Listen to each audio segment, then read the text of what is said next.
The rope bit into Seraphina May Whitlock's wrists as Diamond Jack. Murdoch declared her payment in full for her father's gambling debt. The saloon reeked of whiskey and unwashed bodies. 30 faces stared back at her from the crowd, their eyes holding pity but no courage. Murdoch's fingers traced the air near her cheek. His breath carried the stench of rotting teeth. The preacher waited by the makeshift altar, his Bible stained with drink. "Such a pretty thing," Murdoch said. "Your daddy knew what he was wagering." Seraphine's knees trembled. The floorboards beneath her feet felt like they might give way. Her father's voice echoed in memory, promising he'd quit the cards, promising things would get better. The saloon doors exploded inward. Silver spurs rang against wood. A shadow filled the doorway, hat pulled low, black coat dusty from hard travel. The crowd pressed backward without thinking, bodies recognizing danger before minds could catch up. Ghostwalker Tobias Kane stepped into the lamplight. Murdoch's hand froze mid-gesture. The preacher dropped his Bible. Even the piano player's fingers stilled on the keys. Kane moved like smoke across water. His boots made no sound now. When he reached the center of the room, he stopped. The silence stretched taut as bowstring. "Name your price, Murdoch." The words came barely above a whisper. Kane's voice carried the weight of winter wind through canyon stone. "The girl comes, with me." A leather pouch hit the floor. Gold coins spilled across warped planks. The sound rang sharp in the dead air. Murdoch's face went pale as creek ice. His eyes darted from the gold to Kane's shadowed features. Something passed between them, unspoken and electric. 500, Murdoch said. His voice cracked on the numbers. Kane's head tilted slightly. Seraphina caught a glimpse of his profile. Scars traced his jaw like lightning marks on oak bark. His hands rested loose at his sides, but she could see the careful way he held himself. "Ready, done." Murdoch nodded too quickly. Sweat beaded on his forehead despite the cool evening air. He cut the ropes binding Seraphine's wrists without ceremony. Kane extended his hand toward her. She stared at the worn leather gloves, at fingers that had never trembled. When she looked up, his eyes met hers beneath the hat brim. The world tilted. Those eyes held recognition, not the casual knowledge of passing acquaintance, but something deeper, something that reached back through years and touched old wounds. She had never seen this man before in her life. "Ma'am." Kane's voice gentled slightly. His hand remained steady between them. Seraphina placed her fingers against his palm. His grip was warm through the leather, careful as handling newborn things. The preacher mumbled through vows with shaking hands. Kane spoke his promises in that same whisper, words barely disturbing the air. He never removed his hat, never pulled off his gloves. When it came time to kiss his bride, he simply touched 2 fingers to his lips, then to hers. The gesture carried more weight than passion. It felt like sealing something ancient. As they turned to leave, Seraphina glimpsed Kane reaching into his coat. His fingers closed around something small. A photograph. In the brief moment before, he tucked it away. She saw her own face staring back from the faded image. But it wasn't her face. Not exactly. The resemblance struck like physical blow. Same dark hair, same wide eyes, same stubborn chin. But this woman wore clothes from another time, held herself with different certainty. Kane guided her toward the door with one hand barely touching her elbow. The crowd parted like disturbed water. No one spoke. No one dared. Outside, the desert night wrapped around them like cool cloth. Stars scattered overhead, distant and unblinking. Kane's horse waited at the hitching post, a gray mare with knowing eyes. He helped Seraphina mount behind him without words. When she hesitated to wrap her arms around his waist, he took her hands and placed them there himself. She could feel the steady rhythm of his breathing, the controlled strength in his shoulders. They rode into darkness with Murdoch's stare burning between her shoulder blades. 2 hours earlier, Seraphina had been teaching multiplication to 8-year-old Tommy. Fletcher, the schoolhouse had smelled of chalk dust and autumn air. Children's laughter had filled the spaces between lessons. Then Murdoch's men arrived with news that shattered everything. Samuel Whitlock was dead, Beaver they claimed, though his body had already been buried. No time for proper goodbyes. No chance to hold his hand one final time. The debt was real. Enough. $1,000 in gambling losses. Money that should have bought winter supplies for 30 children. Coal for the stove. Books to replace the ones falling apart from use. Her father had been stealing from the school fund for months. The knowledge sat in her chest like swallowed stones. Every promise he'd made about getting back on his feet had been built on lies. Every time she'd praised his newfound responsibility, he'd been planning the next theft. Now children would freeze because of his weakness. The schoolhouse would close because of his selfishness. and she had been the final stake in his last desperate game.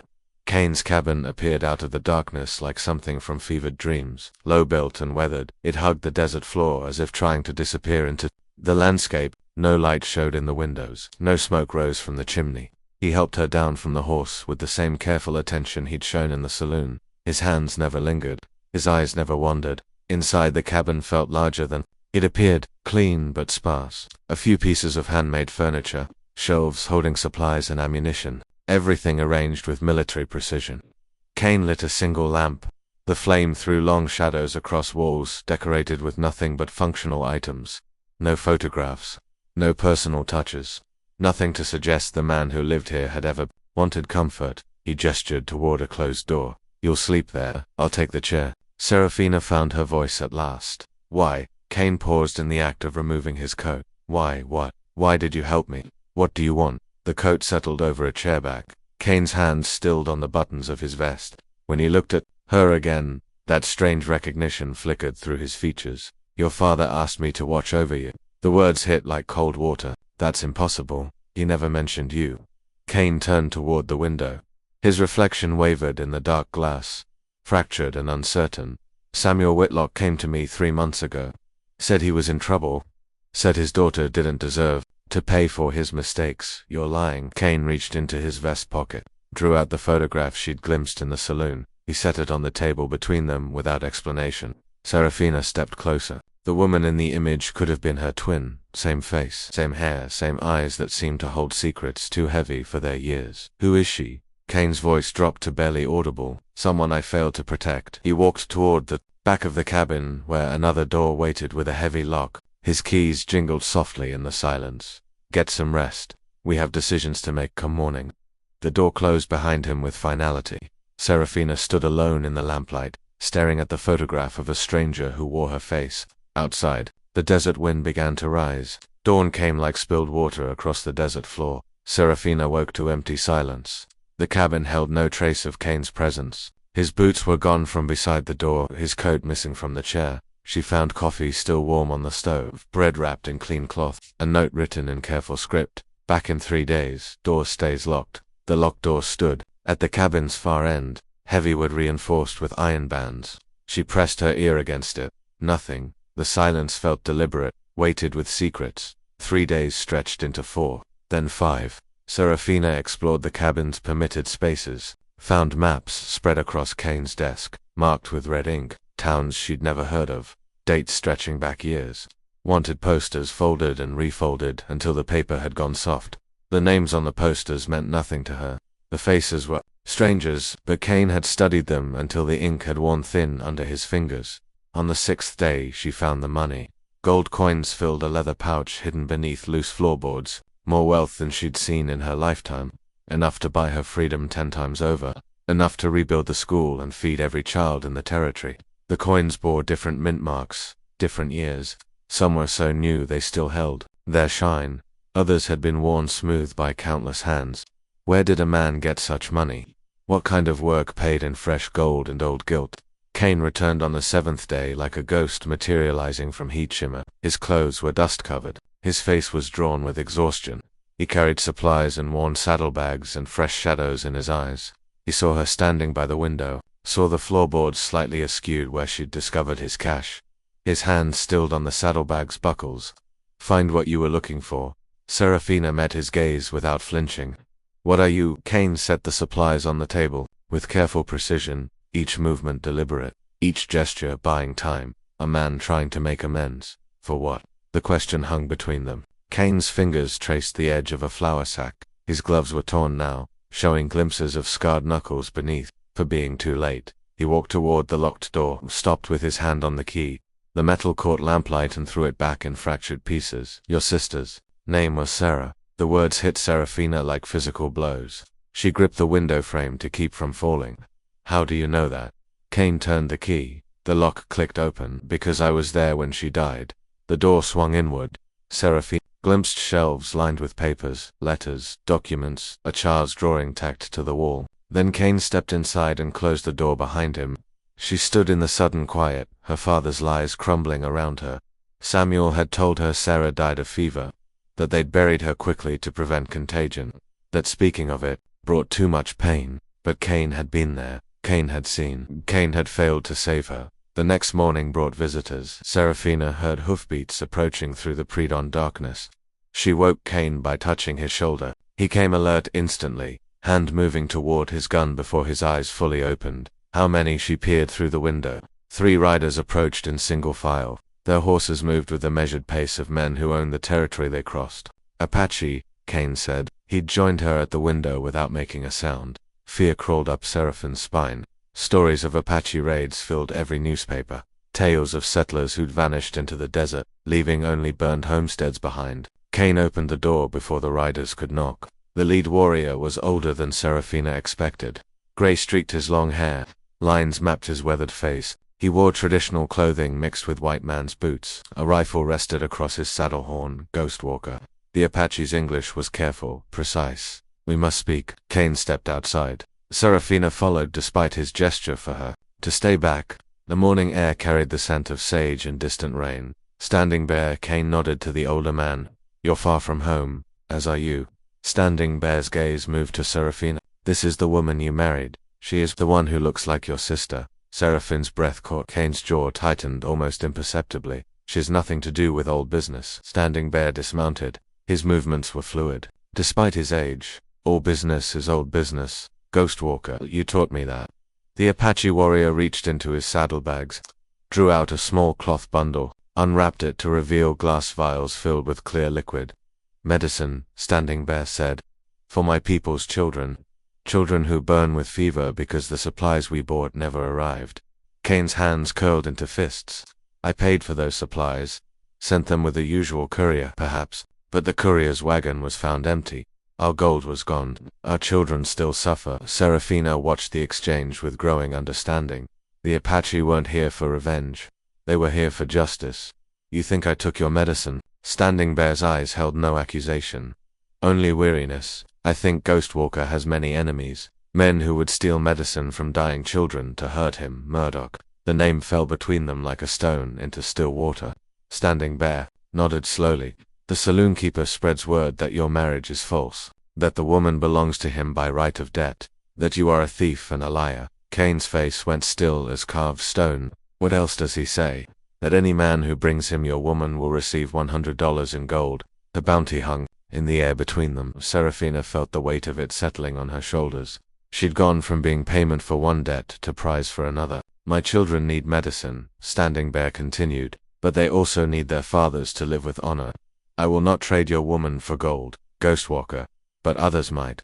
After the Apache left, Kane disappeared into the locked room. Sarah heard papers rustling, the scratch of pen on paper, the sound of a man calculating debts that couldn't be paid in gold. When he emerged, his face was set in harsh lines. Pack what you can carry. We leave at nightfall. Where are we going? Kane pulled on his coat, checked his guns with practiced efficiency to end this, but Serafina had seen the maps on his desk, seen the way his hands shook when he thought she wasn't looking. Kane was planning something desperate. That afternoon, she found the photograph again. The woman who wore her face stared back from faded paper. On the back, someone had written in careful script, Sarah Whitlock, age 19, died July 15, 1858, 15 years ago. The same month their family's wagon had been attacked by bandits. The same day her father claimed Sarah had died of fever. Samuel had lied about everything. Serafina set the photograph aside and studied Kane's other papers. Found a letter from a territorial marshal, found newspaper clippings about Apache raids, found a list of names with most crossed out in red ink. At the bottom of the list, 2 names remained, Jack Murdoch, Bill Crenshaw. The men who'd killed her sister were still alive, still free. Kane had been hunting them for 15 years. When evening came, Kane saddled his horse in the gathering darkness. His movements were sharp, efficient, a man preparing for war. You're going after Murdoch. Kane's hands stilled on the cinch. You'll be safer at the mission. The sisters will protect you until this is finished. And if you don't come back. Kane lifted the saddle, settled it across his horse's back. Then you'll be free. The word hung between them. Free. Serafina tasted it on her tongue, found it bitter as desert alkali. I don't want to be free. I want to understand. Kane's laugh held no humor. Understanding won't bring back the dead. It might save the living. He turned to face her fully. In the lamplight, his scars looked deeper. His eyes held the weight of too many ghosts. Sarah died because I hesitated, because I thought I could save everyone, and ended up saving no one. What happened? Kane's hands settled on his gun belts. Murdoch's men hit your family's wagon. I was riding dispatch for the cavalry, heard the shots. Got there too late to save your parents. Too late to save Sarah, but not too late to save me. You were hidden under the wagon bed, unconscious. Bleeding, I carried you to the nearest settlement. Left you with the doctor's wife. Seraphine's memories stirred. Fragments of that terrible day. The sound of gunfire, her mother's scream, the weight of her sister's body falling across her. Why didn't you tell me who you were? Kane mounted his horse, gathered the reins in steady hands. Because Ghostwalker doesn't save people. He just collects the debts that can't be paid. He rode into the darkness, leaving Serafina alone with the truth. Her father had lied. Her rescuer was a stranger. Her sister's killers were still breathing. The desert wind began to rise, carrying the scent of distant storms. Serafina waited, until Kane's hoofbeats faded into desert silence.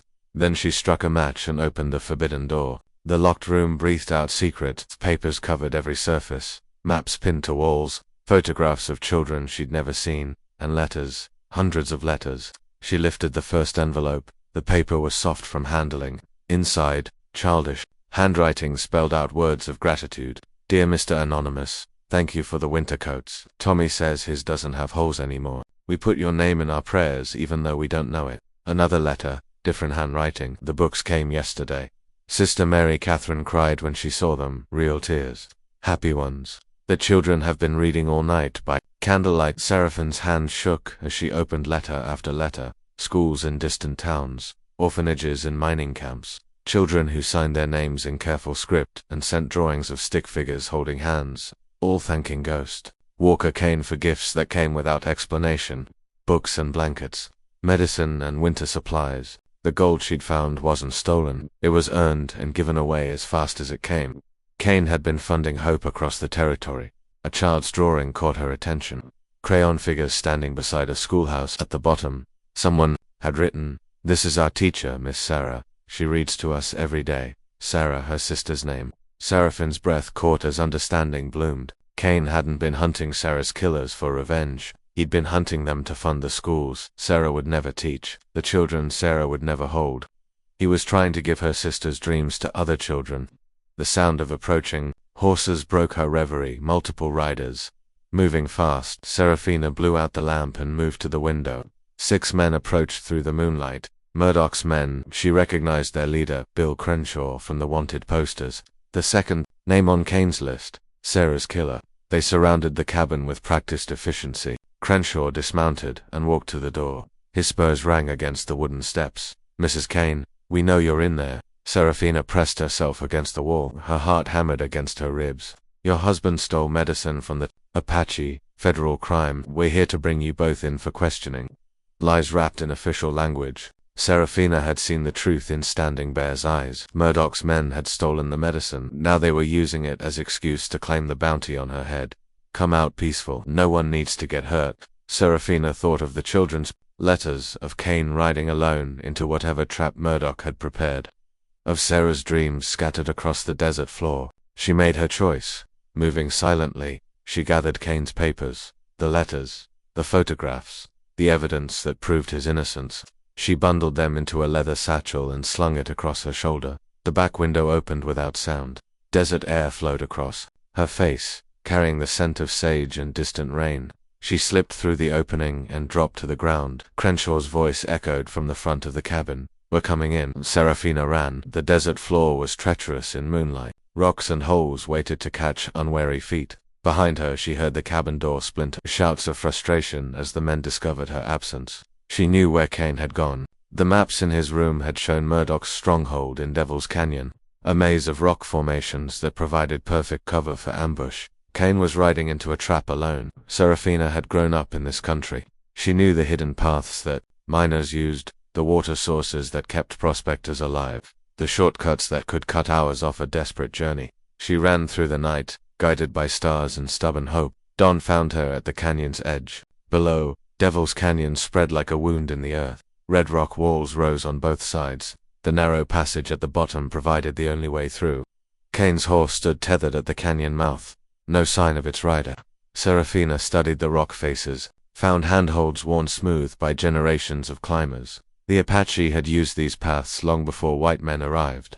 Standing Bear would know them. The thought struck her like lightning. Standing Bear wasn't just a grieving chief. He was an ally, a man who understood the difference between justice and revenge. She turned from the canyon and rode toward Apache territory. The sun climbed toward its peak when she found them. Standing Bear's camp occupied a hidden valley between two mesas. Wickiups dotted the landscape. Children played in the stream while their mothers worked. Standing Bear emerged from the largest dwelling as she approached. His face showed no surprise. At her arrival, you come seeking Ghostwalker. He's walking into a trap. Murdoch has him. Standing Bear nodded slowly. We know. My scouts have been watching. Then why haven't you helped him? Because Ghostwalker must choose his own path. As must you. Serafina dismounted. Her legs shook from the hard ride. What do you mean? Standing Bear gestured toward the Wickiup. Inside, she found maps spread across woven mats, the same canyon system Kane had been studying, but these maps showed details no white man knew. Hidden passages, ancient trails, sacred places where the rock itself provided protection. Your husband has been walking the ghost trail for 15 years, Standing Bear said, trying to balance scales that cannot be balanced. The dead do not demand such payment. Then what do they demand? Standing Bear's weathered hands traced the canyon path. That the living choose life over death, hope over revenge. He looked at her directly, that a woman who could teach children chooses to save the man who has been teaching them without knowing their names. Understanding settled over Serafina like sunrise. Kane had been anonymous in his giving because he believed Ghostwalker didn't deserve gratitude. He'd been carrying Sarah's death for 15 years, thinking he owed the world a debt that could never be repaid. But debt wasn't what drove him. Love was. The same love that made him fund schools in his sister's memory. The same love that made him marry a stranger to keep her safe. The same love that was about to get him killed. Will you help me? Standing Bear called to his warriors. 3 young men emerged from the camp. Their faces were painted for war, but their eyes held the calm of men who fought for protection, not conquest. We will help you save Ghostwalker, Standing Bear said. But afterward, he must choose a new name. The ghost trail ends today. They rode toward Devil's Canyon as the sun reached its zenith. The heat rose from stone and sand, making the air shimmer with false promises. But beneath the harsh beauty, Serafina felt something shifting. The desert was preparing for change. At the canyon's edge, they dismounted and began the descent. Standing Bear led them down paths that seemed to disappear as they walked. Ancient footholds carved into living rock. Passages so narrow they had to turn sideways to pass. Voices echoed from the canyon floor. Murdoch's voice, raised in cruel triumph. Kane's responses, steady and unafraid. They were negotiating. Murdoch wanted something beyond Kane's death. Information, the location of his gold, the names of his contacts. Kane was buying time he didn't have with answers he wouldn't give. Standing Bear positioned his warriors along the canyon rim. Each man carried a rifle, and the patience of hunters who'd learned to wait for the perfect moment. Serafina clutched the leather satchel holding Kane's papers, evidence of his innocence, proof of his generosity, the truth that could set him free. But truth was a fragile thing in the desert. It could be buried as easily as bones, lost, as completely as hope. She thought of the children's letters, of Sarah's, dreams of Kane's scarred hands counting out gold for strangers' children. Some things were worth fighting for. Standing Bear caught her eye. Nodded once, the signal they'd agreed upon. Serafina stepped to the canyon's edge and called down into the shadows. Bill Crenshaw, I have something that belongs to you. Her voice echoed off stone walls, bounced back, transformed, multiplied into the voices of ghosts demanding justice. The negotiation below stopped. In the sudden silence she heard Kane's sharp intake of breath. The trap was about to spring, but this time Ghostwalker wouldn't be alone. Crenshaw's face turned upward toward Seraphine's voice. His hand moved to his gun belt with practiced ease. Around the canyon floor, his 5 men spread into defensive positions. Kane stood bound against the red rock wall, blood traced a thin line from his temple. His hat lay in the dust beside him. For the first time since she'd known him, he looked stripped of mystery, human, vulnerable. What do you have that's mine? Crenshaw called up. Serafina lifted the leather satchel. Let it catch the sunlight. Samuel Whitlock's final gift to his daughter. The lie came smooth as river stone, but lies built on truth carried more weight than honest words sometimes. Crenshaw's eyes narrowed. Toss it down. First, you let Kane go. Crenshaw's laugh echoed off canyon walls. Your husband's wanted for theft. Federal marshals are coming. Best thing you can do is cooperate. Then you won't mind waiting for those marshals to see what's in this satchel. Standing Bear's warriors shifted position along the canyon rim. Rifle barrels caught fragments of light, not threatening, not yet, just present. Crenshaw noticed the glints of metal. His confidence wavered. What's in the bag? Serafina opened the satchel, drew out papers with deliberate care. Letters, bills of sale, records of payments made. She held up a bank receipt. Payment for Apache medicine, made by Tobias Kane 3 weeks ago. Another document. Receipt for winter supplies delivered to St. Catherine's Orphanage. Signed by Sister Mary Frances. Each paper caught the desert wind. Each piece of evidence floated in the air between accusation and proof. Your husband's a thief and a liar, Crenshaw said, but his voice had lost its certainty. And explain this. Serafina lifted the final document. Her father's handwriting covered both sides of the yellowed paper, a letter written in shaking script, words that trembled with fear and desperate hope. She read aloud. Her voice carried across stone and silence. My name is Samuel Whitlock. If something happens to me, know that I was not gambling. Jack Murdoch has been taking money from the school fund. He threatened to hurt my daughter if I exposed him. I've been working with Tobias Kane to gather evidence. Kane is not the man people think. He's been protecting this territory for years. If you're reading this, I'm probably dead. Don't let my daughter pay for my silence. The words settled over the canyon floor. Truth had weight in the desert air. Crenshaw's face went pale. That's forgery, is it? Serafina held up another paper. This is a bank record showing deposits made to Samuel Whitlock's account. Money paid to keep him quiet about land fraud. About water rights stolen from Apache families. About medicine sold that never reached sick children. She looked directly at Crenshaw. The bank president will recognize Jack Murdoch's signature. Kane's eyes met hers across the canyon space. Understanding passed between them without words. He'd seen his father's real letter, known the truth about Samuel's death. Samuel hadn't died of fever. He'd been poisoned for trying to protect his daughter and expose Murdoch's crimes. Federal marshals are coming, Serafina continued. But not for Kane. For the men who've been stealing from the territory. The men who killed my family 15 years ago. Crenshaw's hand dropped to his gun. You're bluffing. Standing Bear rose from his position on the canyon rim. His voice carried the authority of generations. United States Marshal rides 2 hours behind us. He carries warrants signed by territorial judge. Bill Crenshaw, you are wanted for murder. Jack Murdoch, you are wanted for theft of federal property. The Apache chief held up an official document. Marshal gave us permission to bring you in, dead or alive.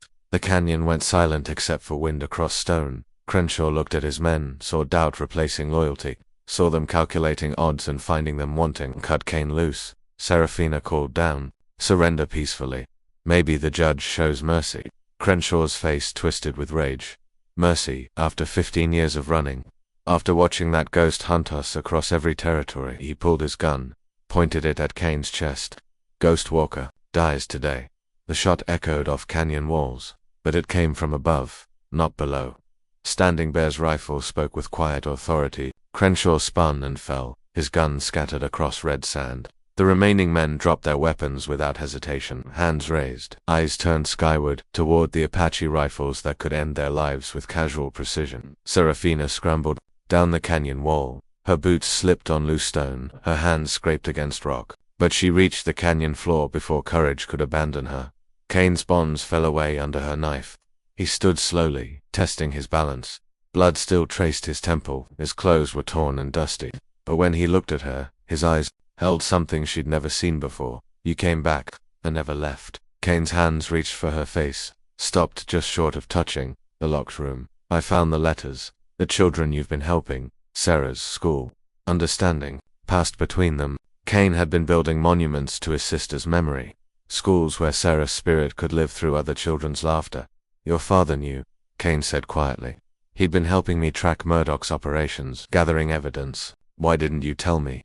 Kane's scarred fingers traced the air near her cheek. Because Ghostwalker doesn't deserve forgiveness, doesn't deserve love. What about Tobias Kane?